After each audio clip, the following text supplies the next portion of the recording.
sticking around with our new first round draft. Very excited to welcome Jared McCain to the team. Thrilled that we were able to have a pick to get a player of this quality. I want to thank our staff who's been here for pretty much all week without sleep, and now working on the second round upstairs with Elton Brand. Jared's, he's just been a winner everywhere. He's going to be someone Philly loves. Pretty rare to get a combination of both a guy who's got some skills that will get him on the floor earlier, including shooting, but also with a lot of upside and on a very steep improvement curve, even at his time at Duke defensively, which I think was one of the questions coming out of high school, where he was top player in California, winner at every level. As everyone says, we were pretty surprised he was there, and we're looking at a lot of scenarios with trade out, trade back, and they all sort of went away when Jared made it. There was a couple key picks in there in the early teens that we needed to go our way or not pick Jared for us to be thrilled with the draft. I'm gonna generally focus on the draft tonight, if that's okay. I know folks have other questions, but hoping to make this about his night, and then we have the second round tomorrow. So pretty fun, pretty exciting night. So sorry it's so late though. All right, we'll start with questions. We'll go with Gina. You just alluded to it, but you mentioned at your end of the season press conference that all options were on the table as far as going into tonight. So yeah, just how did you sort of go about evaluating all of those options and then ultimately deciding, okay, if Jared is there, we're gonna take him? Yeah, the exact question we face on the clock. There was a player offered to us that was pretty interesting. We'd move back a bunch of slots. There was a move back pretty far, but pick up a future, so quite a few sort of second round picks and things like that. But we had McCain as a top 10 player in this draft, and someone who we've got a lot of roster opportunity. So if you can get a player who is hopefully rotation ready at a very young age. I don't want to put pressure on him, but we think he's got that. He's got the improvement curve. He's got the approach.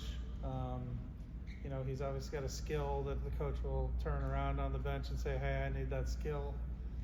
He can really, really punish people in transition, really rebound. He's pretty special for a guy to get sort of in the middle of the first round. And I don't want to put any tough expectations on him, but we really think this guy's going to be a 76er for a very long time. Like some of our recent draft picks. Daryl, you said you had a player that was offered to you. Coming into this draft, was that the focus?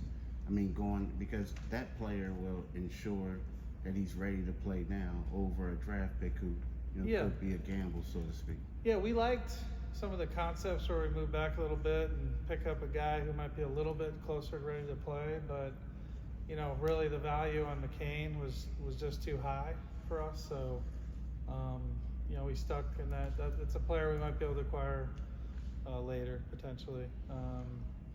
But yeah, no, it was again, all options were on the table, like you said. There were some advantages to that, and we were really sweating the pick right before us, actually. So, there's a couple picks in there.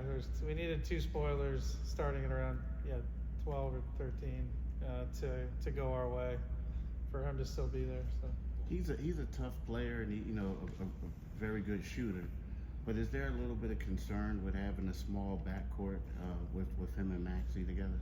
Yeah, I think that's a valid concern. Obviously, your backcourt, in a perfect world, you'd have taller, but I think you have to compensate that with strength. He's got like a strong frame, very strong, good rebounder. We think he'll be a solid defender in the league over time. He started off at Duke. He was being targeted at Duke, and as the season went on, he became someone that was actually one of their better defenders. So, you know, he's got the attitude that Coach Nurse likes to bring, which is just get a little bit better every day. He's got, you know, 95th percentile approach to the game, teammate, work ethic. You know, we've had some good luck with taking the kids with a real base of potential and a strong work ethic, and you know, we were really happy. I think, you know, he's, you know, I'm excited for Philadelphia to get to know him. Let's go to Kai, then Paul. Daryl, I think you said at the your end of season presser you wanted to maybe go after a wing player. Like there were a couple of wings there at 16. Was there any ever thought of maybe going with the wing player there, or was it always just kind of Jared if he was available? Yeah, I mean, we're pretty best player available. I think, yeah, perfect world. No, I think, again, you know, I get people sometimes get on me when I say this, but it's true. Like, we're always trying to map forward to the team, you know, at the start of the season or into the season and how it might map forward.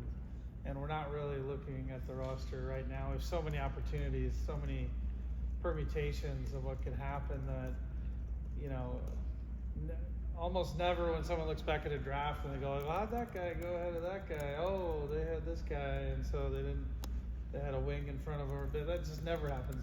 What always happens is like, why didn't they take that guy? That was pretty obvious. He was the best guy, so we just go with the best guy. Yeah, I know it's cliche, but it's also true. Yeah. Paul, then Amy.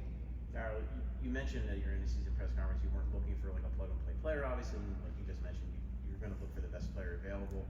But with some of the intangibles you mentioned, you know, his maturity, his poise, and the skill he brings, do you think he's a guy that could find his way onto the court as a rookie?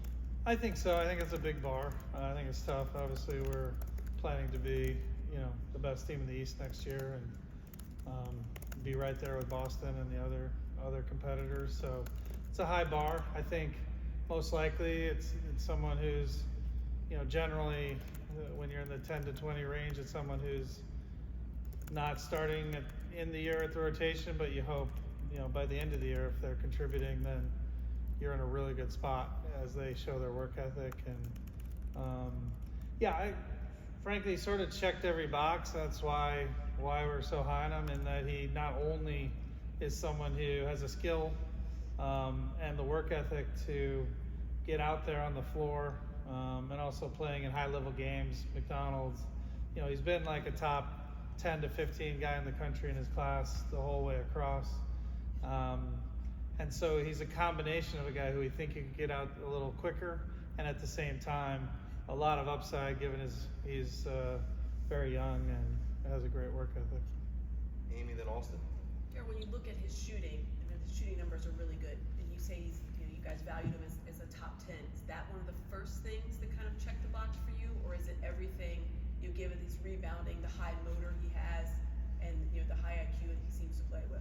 Yeah, all else equal, we really value shooting given the rest of our roster, especially Joel. We just think Joel's unguardable when he has shooting around him. Doesn't mean we don't put tough-nosed guys out there that maybe that's their, but you know, it's never an easy thing. But look, I mean, if, you know, early on, obviously, you know, Jared's not going to be playing with Maxey a whole lot. I mean, it's just hard for a rookie, but you know, that elite shooting from two guys out on the floor is pretty hard to guard, and both of them make it really tough on it if you try to guard them tight. They you know, I don't have to sell Tyrese Maxey, but Jared can attack a closeout and make a play.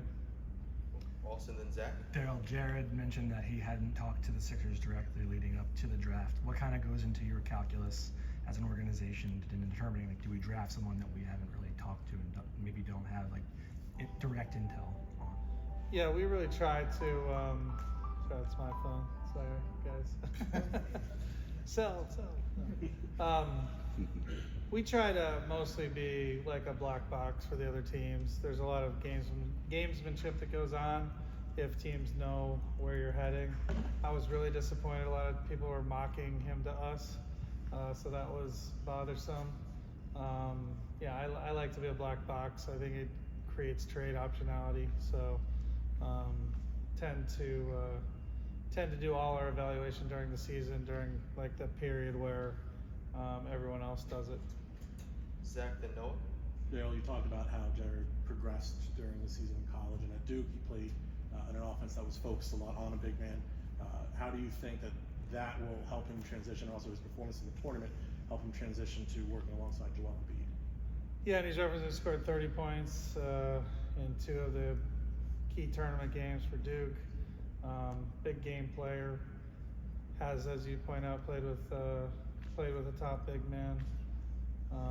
Yeah, I mean, we just see a guy who, look, it's asking a lot for a young player and a rookie to play on a team, you know, we're looking to be, you know, top few in the East, but he has that possibility, which is we have more roster opportunity than you might usually have in our situation, and then that wasn't the focus that we wanted. We really wanted someone with upside too, so we just sort of got both. So I mean, I know I've said it, but we couldn't be more thrilled that, you know, so this sort of combination of character, a little bit more ready to play, a skill that helps you be ready to play early, and then also a lot of upside and a work ethic. Noah, then David. Daryl, you mentioned Nick, you know, this being the type of player that you would like just attitude-wise. This is your first draft with him. What sort of input has he had in this process, and how much are you thinking about players that could specifically do well under him? I mean, besides being a great coach, I love that Nick's a great partner. You know, just like I'm not out there, I leave Nick to draw the plays, you know, so he comes in, he's here as much as we are, but at the same time, he knows with our scouts, and shout out to Prosper and, you know, everyone on the scouting staff who put all the timeless hours in. He knows they put timeless hours in just like his coaching staff does. So, you know, he's, if anything, he's putting little nudges here and there, like, hey, can we look at him a little more? You know, that kind of thing. But mostly, we know how much work goes in and leave things to each other. 2 more, David Murphy, then Gina. You know, obviously there's a certain level of offense that kind of offsets whatever defensive limitations or size limitations you have. I mean, you can think of several examples of guys of his size who are simply elite scorers that have to be on the court. Yep.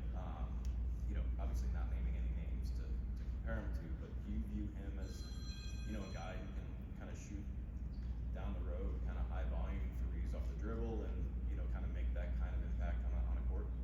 Yeah, and he's already doing it. He's already putting up a high volume of threes, and being able to shoot threes at a high volume and, you know, be in the high 30s, low 40s, you know, is like maybe the most valuable skill in the NBA. It's on the list of the top few. So that's, you know, big part of the calculus with Jared, 100%, absolutely. You mentioned you and Elton already starting second round prep.